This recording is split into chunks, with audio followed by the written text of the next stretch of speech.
Steve Hilton with me this morning. It looks like Biden's on the way out.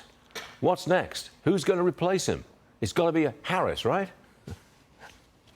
Well, you have to assume that in a party completely obsessed with identity over actual competence, experience or results, that Kamala Harris would be the front runner, not least because she's clearly the deputy, as it were, because she's the vice president. But this party is in such utter shambles. Who knows what they're going to do? Every hour, the story seems to change. Is it going to be Biden stepping out this weekend and endorsing Kamala Harris so that they avoid a kind of messy, made-up primary at the last minute?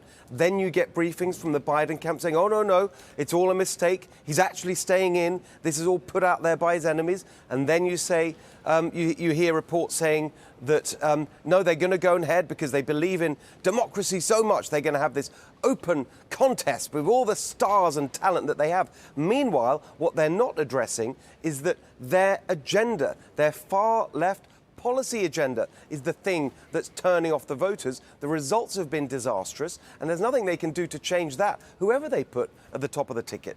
It's a pretty bad situation, isn't it? How about Governor Newsom?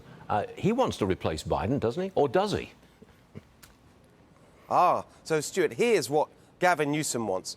He wants Biden to stay because he is the one who wants to become president next time round in 2028, and he thinks that's his best shot. Here's the scenario for Gavin Newsom.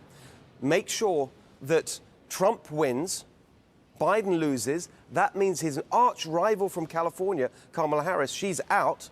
Then Gavin Newsom has 2 more years as governor of California, being the leading anti-Trump figure in the Democratic Party, setting himself up to run in 2028. That's why even this week, Gavin Newsom's own political PAC was spending hundreds of thousands of dollars trying to prop up Biden. That was going on this week, it's been reported this morning. That makes a lot of sense to me, Stu. It really does. Now, you were at the convention. How do you feel about Trump's speech last night? Was it the new Trump, softer, kinder, gentler, appealing to independence? Was it that kind of speech, in your opinion?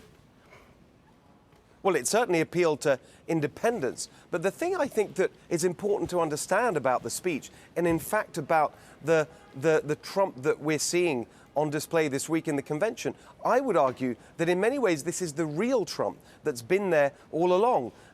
He is someone who actually wants to bring the country together. Now, for many observers, that may not have looked like it for much of his first term, but he would argue that's because he was under attack the whole time. I remember him telling me just before COVID that because of the success of his policies, the country was coming together, and that's what he wanted to do. And so I think what you're seeing now, in a way, is a more confident Trump saying, look, I'm just going to be myself. I'm going to acknowledge what happened and tell the story in an incredibly dramatic way, which we saw. But actually, I don't have to, in any way, alter who I am. I can just be myself. And I think that is something that people who know him knew was there all along, but actually the whole country saw in a way for the first time last night. So I thought it was very effective. But again, coming back to the substance, it was the message that was so strong, the policy agenda, strong borders, a strong America, getting rid of the inflation that's plagued families. All of that, as well as the delivery, I think, made it so effective. That's fascinating. Steve Hilton, thanks a lot. Have a great weekend. We'll see you soon.